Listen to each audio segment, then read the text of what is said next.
Os Diamantes Fatídicos, capítulo 8. A sombra sinistra que segue o algoz. Livro 1º. 6 meses após o crime covarde contra o português, as investigações policiais permaneciam na mesma etapa inicial, sem qualquer indício que levasse à descoberta dos seus agentes ou mandantes. Maiuso, conforme acertara com Manolo, criou uma atmosfera de confiança entre os colegas, anunciando-lhes o desejo de retornar aos sítios de onde se originara. Dava a impressão de que o clima local não era auspicioso para a filhinha, que voltara a enfermar do aparelho respiratório.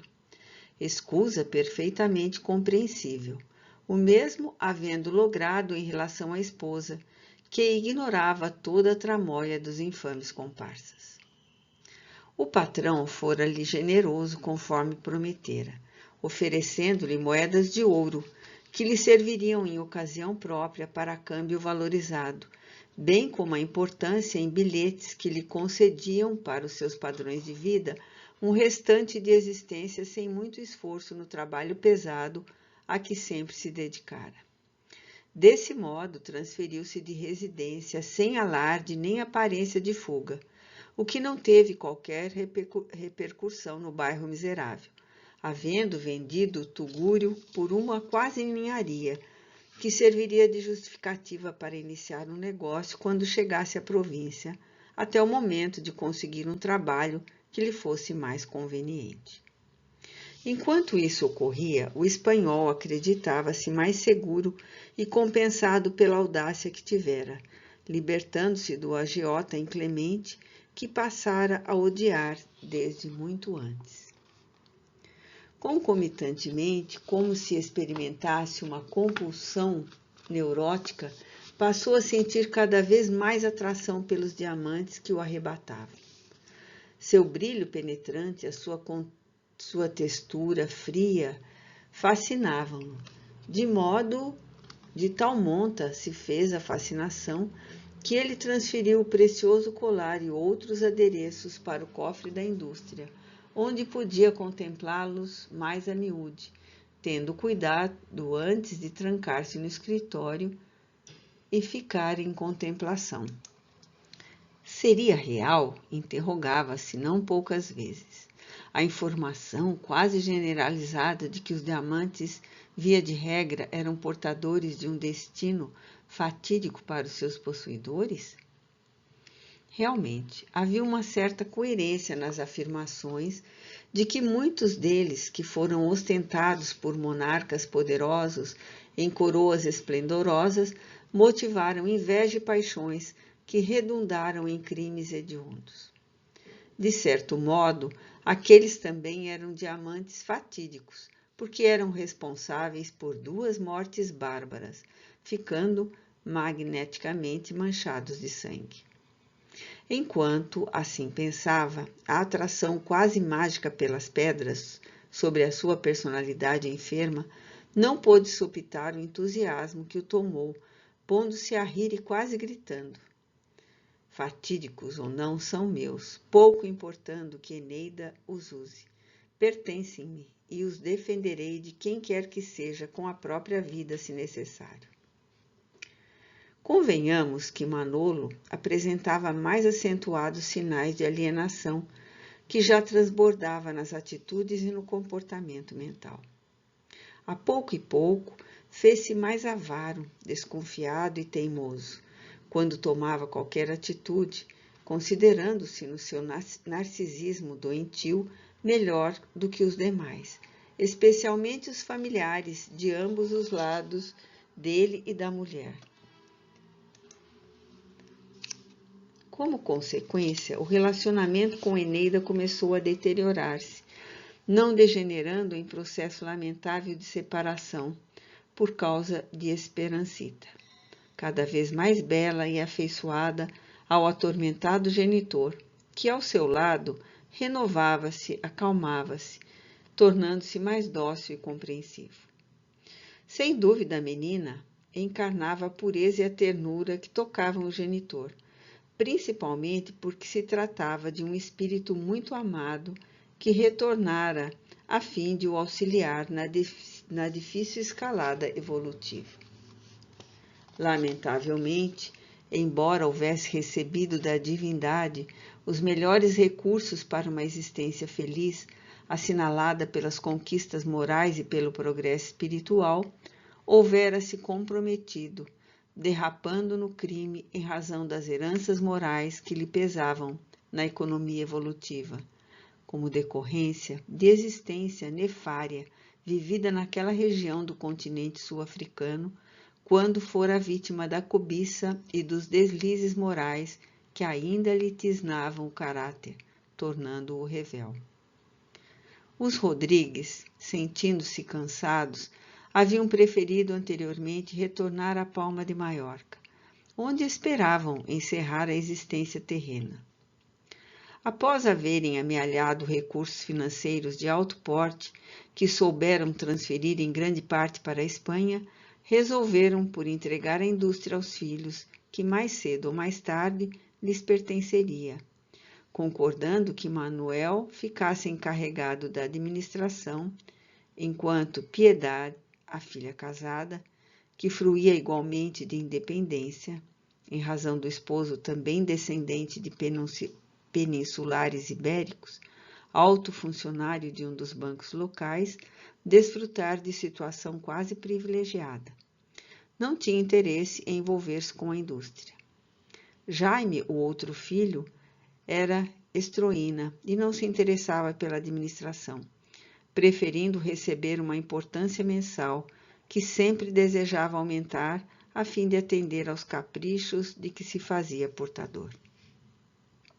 Desta maneira, Manolo tornou-se o gerente geral e administrador da empresa, especializada em moldagens de ferro, aço e outros metais para a construção de grades, redes, cercas e equipamentos especiais para residências e indústrias. Apesar de o país atravessar momentos difíceis, esse ramo industrial tornou-se mais rendoso, particularmente por causa de as grandes empresas, especialmente aquelas que trabalhavam com a construção civil, havendo resolvido terceirizar essa atividade. Entre mentes, as noites do jovem administrador eram aterradoras. As sombras espirituais dos adversários que lhe haviam sofrido a sanha não lhe permitiam o repouso, ameaçando-o, apavorando-o mediante a apresentação com aspecto truanesco e feroz, informando-lhe que tudo seria questão de tempo. Sempre despertava aos gritos, banhado por álgido suor, o olhar alucinado com disritmia cardíaca e sensação de morte iminente. A esposa, igualmente assustada, procurava auxiliá-lo, sendo repelida pelo transtornado companheiro que se levantava e procurava calma no uísque, sempre ao alcance das mãos nervosas. Desde quando os Rodrigues transferiram-se para os Baleares, Dr. Albuquerque deu-se conta, igualmente, de que a sua era uma luta sem grandes benefícios econômicos. Sonhava com a esposa em conseguir recursos expressivos a fim de poderem retornar a Portugal continental.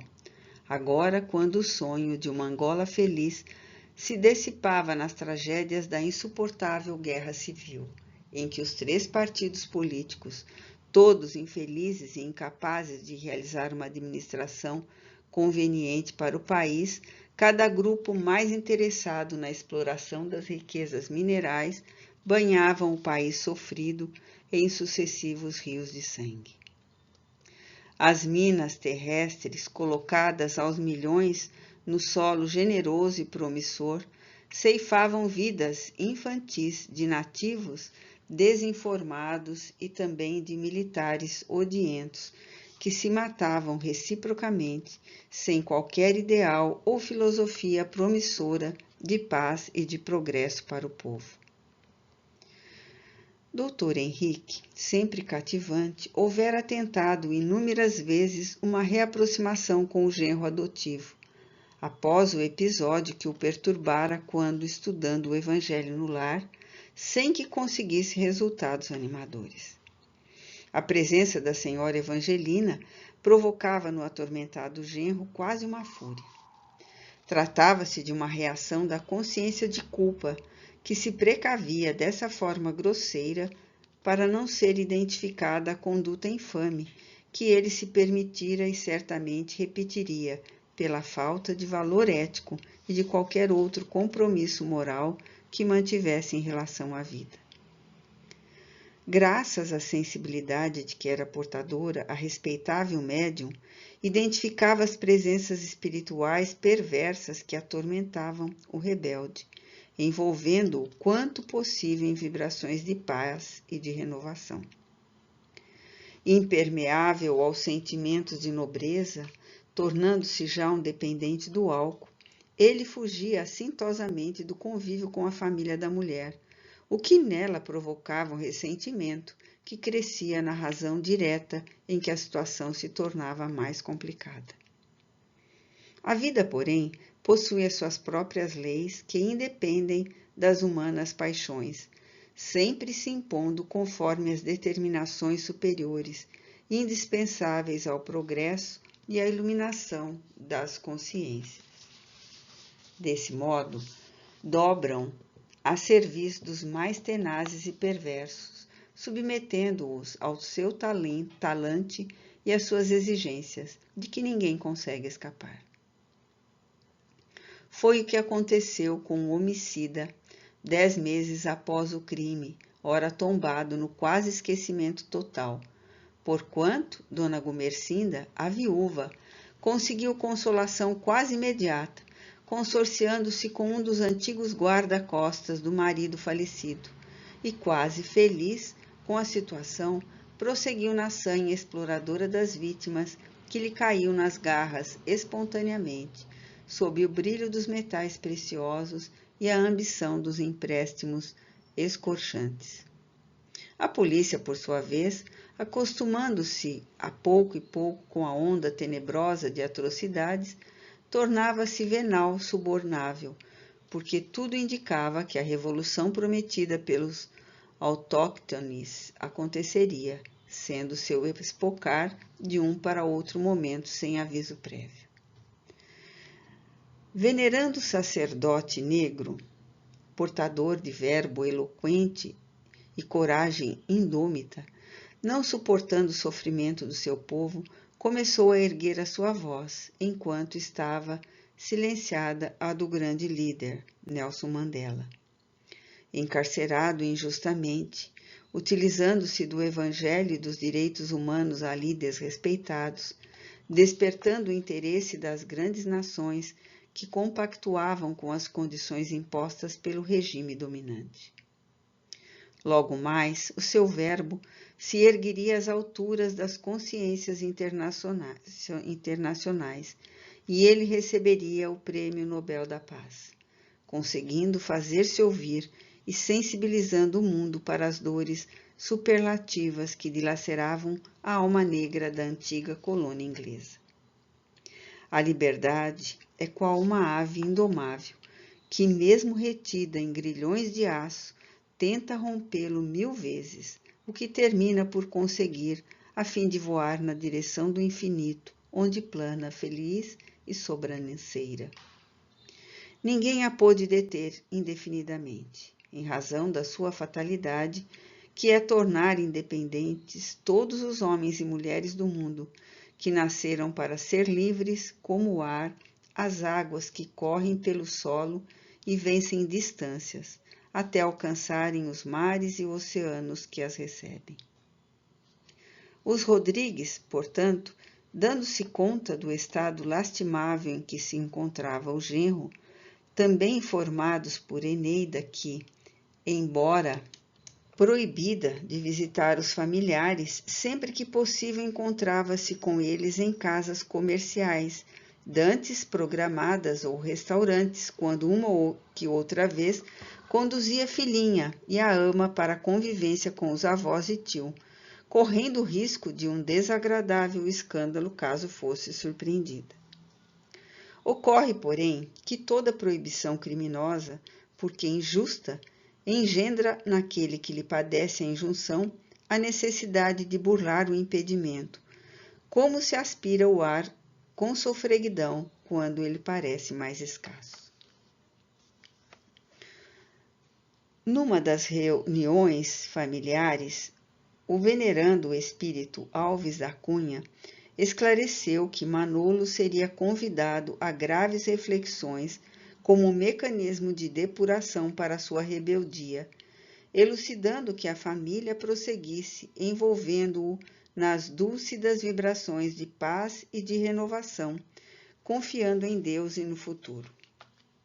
A família Albuquerque, a duras penas, conseguira economizar valores suficientes para a aquisição de uma empresa, de pequeno porte que fosse, o que lhe permitiria um horário de trabalho menos afanoso e aguardava a ocasião para a transferência de atividade.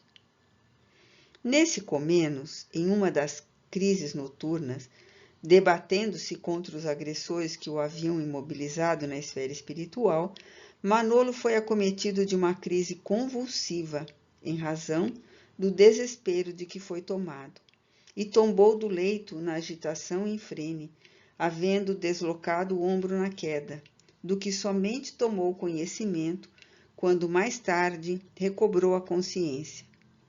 Embora socorrido pela esposa em desespero, que não tendo uma outra alternativa, telefonou para os pais, que se encarregaram de providenciar o apoio médico, rumando de imediato para a luxuosa residência.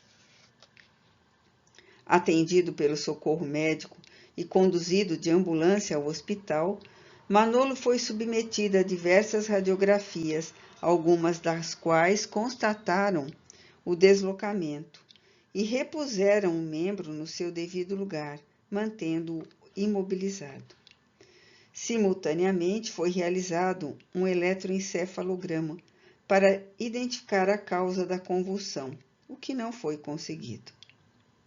Após despertar, quando a substância anestésica cessou o seu efeito, foi que ele tomou conhecimento da ocorrência desastrosa, bem como das providências que foram tomadas, especialmente dos cuidados dos sogros, atenuando-lhe o sofrimento. Assustado, não teve alternativa senão confessar ao Dr. Henrique, embora sem detalhes, a ocorrência dos terríveis pesadelos que vinha cometendo, quase diariamente durante o sono, o que lhe exauria as forças e os nervos, levando-o a uma quase loucura. O respeitável ouvinte, após escutar a narrativa que mais confirmava a notícia do bondoso guia espiritual, bem como a previsão do incidente preocupante, porque se poderia repetir com certeza e com efeitos mais desastrosos, não teve dúvida a respeito da obsessão soez que o tomava com o enfermo. Com muita habilidade, procurou esclarecer-lhe que o fenômeno da morte apenas liberta o espírito encarcerado, ao invés de aniquilar a vida, explicando que esta é tese inconfundível de todas as doutrinas religiosas existentes no mundo. E, aproveitando-se da sua debilidade momentânea, aduziu com amabilidade: os nossos atos produzem equivalentes vibratórios que facultam o intercâmbio com aqueles que se despiram da roupagem carnal. De acordo com o teor, a sintonia se verifica entre os elevados e os infelizes, conforme a linguagem religiosa convencional, entre os anjos, os santos e os demônios, os obsessores. Muitas vezes, essa ocorrência tem lugar durante os períodos de parcial despreendimento pelo sono fisiológico. Na história da vida de santos, de artistas, de poetas, de mártires, de cientistas e de gente comum, essa comunicação tem sido constante e os relatos são comovedores, tanto no que diz respeito às glórias espirituais quanto aos sofrimentos de que se revestem. Não seja, portanto, de estranhar que no estudo psicanalítico dos sonhos e das suas interpretações através dos símbolos seja possível identificar as causas dos conflitos que infelicitam as criaturas humanas. Ora, bem no inconsciente profundo do indivíduo, permanecem as suas ações registradas, não apenas as que se referem à atual existência, mas também de outras tantas pregressas que constituem o processo de evolução. Aqueles conflitos surgem simbolicamente, uns, outros são vivenciados outra vez, e nesse curso de acontecimentos, os espíritos com os quais nos envolvemos retornam e produzem sublimes ou terríveis sonhos e pesadelos. Enquanto pela primeira vez, beneficiado pelas irradiações suaves e benéficas do ilustrado parente adotivo, Manolo escutava com serenidade, tentando compreender, e pareciam-lhe lógicos os esclarecimentos.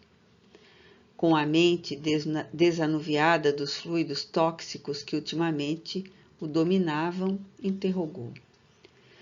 Isto equivale a dizer que, no meu caso em particular, estes pesadelos que se agravam podem ser provocados pelas almas dos mortos? Exatamente, confirmou o interlocutor. São espíritos que, por um ou outro motivo, não simpatizam com você, ou foram suas vítimas em alguma existência passada, e desejam vingar-se dos males que hajam sofrido. A dimensão de tempo é sempre relativa, o que nos significa um largo período de tempo físico, noutra dimensão do espaço, expressa-se de maneira bem diversa. Enquanto nos encontramos submetidos aos movimentos de rotação e translação da Terra, em volta de si mesma e do Sol, experimentamos uma dimensão de tempo, que é diferente em outros planetas e no rumo do infinito. Eis como se pode entender a eternidade, o antes e o depois do que chamamos tempo, sempre uma questão perturbadora para o nosso raciocínio, escravo dos limites temporais e espaciais. Recordando-nos de Jesus, que retornou após 3 dias de inumado para provar a sobrevivência após a morte, ficaremos mais confortados com o fenômeno da ressurreição que está ao alcance de todos os seres. Mesmo dos animais? Interrompeu o ouvinte. A vida é um todo contínuo, que não se encerra em uma forma para ter prosseguimento em outra, mas que se transfere de uma para outra expressão, prosseguindo indefinidamente. Conforme nos recordamos do conceito de Lavoisier, que, em a natureza, nada se cria de novo, nada se perde, tudo se transforma. Constataremos que não apenas a forma física, mas em todas as estruturas em que se apresenta a vida. O psiquismo, que é a primeira forma com que Deus cria os seres, transfere-se das aglutinações moleculares dos minerais para os vegetais, quando surgem os primeiros estímulos de sensibilidade e de um embrionário sistema nervoso, desatando as possibilidades de que dispõe inatas, avançando pelo reino animal, quando desenvolve o instinto para alcançar o seu estado de humanidade, no qual a inteligência, o sentimento, a razão, a consciência esplendem, a fim de avançar futuro em fora, ao encontro da divindade. Desse modo, tudo morre para transformar-se, desaparecendo uma estrutura para dar lugar a outra, sutilizando-se até tornar-se luz, pois que todos procedemos da divina luz, o supremo foco. O pensador cristão silenciou por um pouco, a fim de facultar ao interessado absorver o esclarecimento, e logo deu continuidade, utilizando-se do estado de receptividade do enfermo. O intercâmbio psíquico é maior do que parece no mundo. Afinal, tudo que vemos e tocamos é constituído de energia, sendo natural que haja um contínuo intercâmbio de movimentos vibratórios entre todos e tudo quanto possua a mesma qualidade energética. É, portanto, inevitável a ocorrência desse processo de comunicação, que ocorre de maneira consciente ou não, ensejando resultados de diversas expressões. Quando estamos cientes dessa possibilidade, cuidamos de evitar a permanência nas faixas do pessimismo, da revolta, dos desvios morais que sempre facultam a atração de seres igualmente infelizes e vulgares. Quando ignoramos, é natural que nos tornemos vítimas da injunção em que se nos faz penosa e aflitiva. E como precatar-se a criatura dessa influência perniciosa, se é que existe? É claro que sim. A mudança de atitude mental, elevando o padrão dos pensamentos, transferindo-se para outras esferas psíquicas, a oração ungida de amor e de submissão à vontade de Deus, a prática das virtudes cristãs, especialmente da caridade, que constitui excelente vínculo com a divindade. Geradas energias superiores pelo psiquismo, absorvidas pelo organismo psicológico, bem como pelo fisiológico, esse comportamento pode ser considerado como vacinas imunizadoras para esses processos enfermiços e degenerativos, a que todos nós encontramos sujeitos. Essa é uma das razões por que nos reunimos pelo menos uma vez por semana para orar em família, gerando defesas magnéticas em relação ao mal e aos maus. Houve um silêncio que se fez natural. Foi Manolo quem o interrompeu explicando. Depois da transferência dos meus pais para a Europa, venho pensando seriamente em transferir-me de atividade, porque a atual me tem sido exaustiva. Penso também que o meu estado de espírito e de ânimo, e decorrente do estresse, das contrariedades em relação ao Jaime, que não deseja nada senão esbanjar o que é amealho. Era um pusilânime, pois ele mesmo dilapidava o patrimônio da família através de expedientes desonestos. Enquanto Piedade cada vez se encontra menos interessada pela nossa empresa, de que não necessita, embora usufrua dos bons resultados do meu trabalho exaustivo. Venho pensando nos últimos dias em vender a propriedade e a patente do que executamos, buscando outra forma de vida, que também não se faz urgente, porque já podemos viver com liberdade econômica.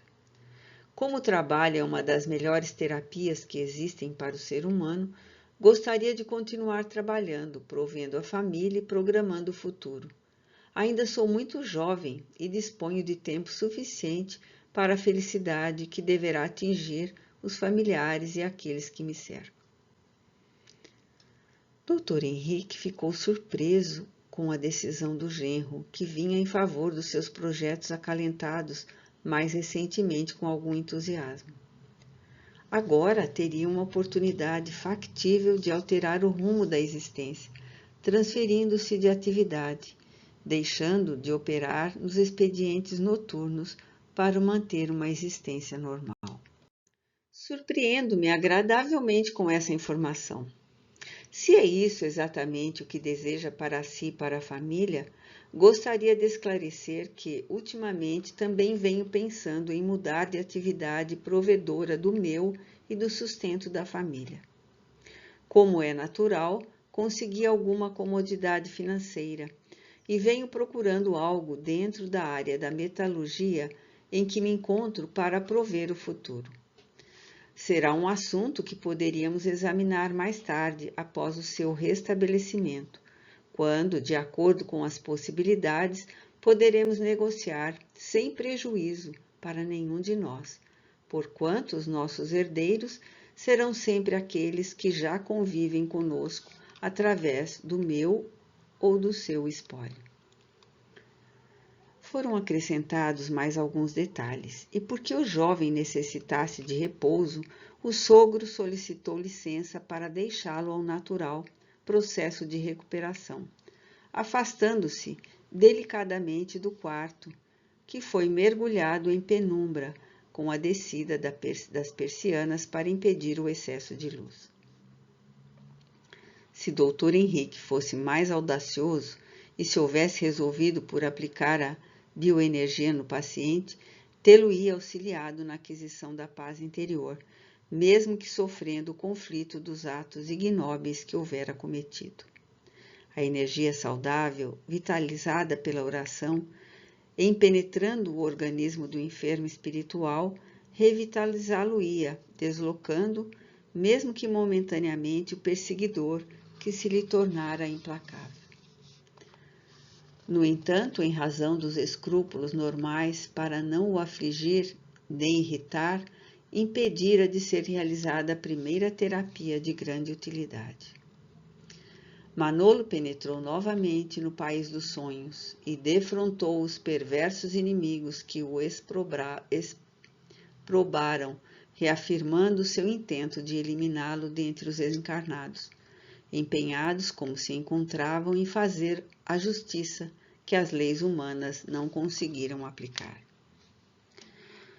Tomado de pavor, o enfermo procurou exorcizar os espíritos, chamando-os de demônios, Satanás, usando de palavras cabalísticas da tradição e da superstição, estimulada pela ignorância da realidade do mundo espiritual, enquanto era agredido impiedosamente por ambos os obsessores, que dele gargalhavam e quase o arrastando pelos lôbregos caminhos da erraticidade inferior, deixaram-no retornar ao corpo mais exaurido e assustado.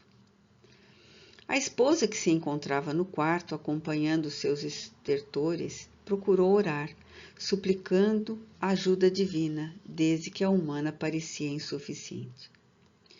Vendo-a na semi-obscuridade, agônico ele confessou: o demônio persegue-me e tritura-me com as tenazes da sua perseguição inclemente. Não sei até quando aguentarei. Logo caiu em pranto abundante, o que lhe faria bem à consciência em febre de remorso. Esse remorso, se por um lado é benéfico para lenir a angústia do culpado, por outro enseja a vinculação mais poderosa do adversário, que encontra a ressonância do seu pensamento na casa mental da vítima, estabelecendo-se o contato e a disputa, o debate e o diálogo tormentoso que conduzem à loucura, nem sempre imediata, como era o caso do espanhol. Eneida, realmente sensibilizada, acercou-se do marido, o que não vinha acontecendo desde há muito tempo. Acariciou-lhe a cabeça úmida de suor, beijou-lhe a face pálida, na qual se estampara o medo, e falou-lhe ternamente: confie em Deus. Nenhum mal pode vencer a força divina que existe em nós e que podemos aurir quando nos vinculamos ao Pai de misericórdia. Não é este o momento de dizer-lhe, mas noto que você, cada vez mais, tem se afastado da religião, da comunhão celeste, da prece, que são os tesouros que possuímos para tornar felizes nossa existência. Esse algo ignorado que o vem atormentando é o responsável pelo seu estado atual. Mas tudo pode ser superado se você procurar reconstruir o seu mundo interior, procurar compreender que há outros valores preciosos que superam o dinheiro e o poder, enriquecendo a criatura de paz. Havia tanta meiguice e amor nas palavras que, impregnadas, encontraram ressonância no enfermo querido. Sucede que Eneida se encontrava fortemente inspirada pelo seu anjo da guarda, interessado na recuperação do matrimônio, o que ocorreria se o enfermo mudasse de atitude. Nunca faltam recursos para a reabilitação de quaisquer crimes que se haja cometido, porquanto o Senhor da vida não deseja a punição do infrator, mas a sua recuperação, o seu refazimento, a sua volta ao caminho do bem. Ouvindo-a, deu-se conta de como se encontrava distanciado do equilíbrio e da alegria de viver. Tisnadamente pelos conflitos, a lucidez parecia haver-lhe abandonado, enquanto a mente permanecia fixa nos seus interesses inconfessáveis. Assim, pensando, deixou que as lágrimas, agora de emoção saudável e de reconhecimento, escorressem suavemente da comporta dos olhos. Tomou as mãos da esposa e beijou-as silenciosamente, como se estivesse comprometendo-se novamente com a responsabilidade que fora deixada de lado, ou prometendo a mudança de comportamento que se fazia inadiável. Conversaram calmamente, sem agressão nem melindre, planejando o retorno nos dias de ventura que não estavam esquecidos. O clima psíquico, gerado pelas vibrações de paz e de esperança, envolveu os cônjuges, e ele foi acalmando-se e adormeceu novamente, porém sem enfrentamento com os inimigos injuriosos. A esposa deixou o quarto, acercou-se dos pais, agradeceu a sua ajuda e explicou que agora tudo estava sob controle e que ela poderia encarregar-se de acompanhá-lo, tranquilizando-os. Por sugestão do médico, retornou ao lar, porque tudo indicava que a noite seria de recomposição orgânica do marido, que ficaria sob vigilância de uma auxiliar de enfermagem capacitada para lidar com a situação que não se afigurava de gravidade.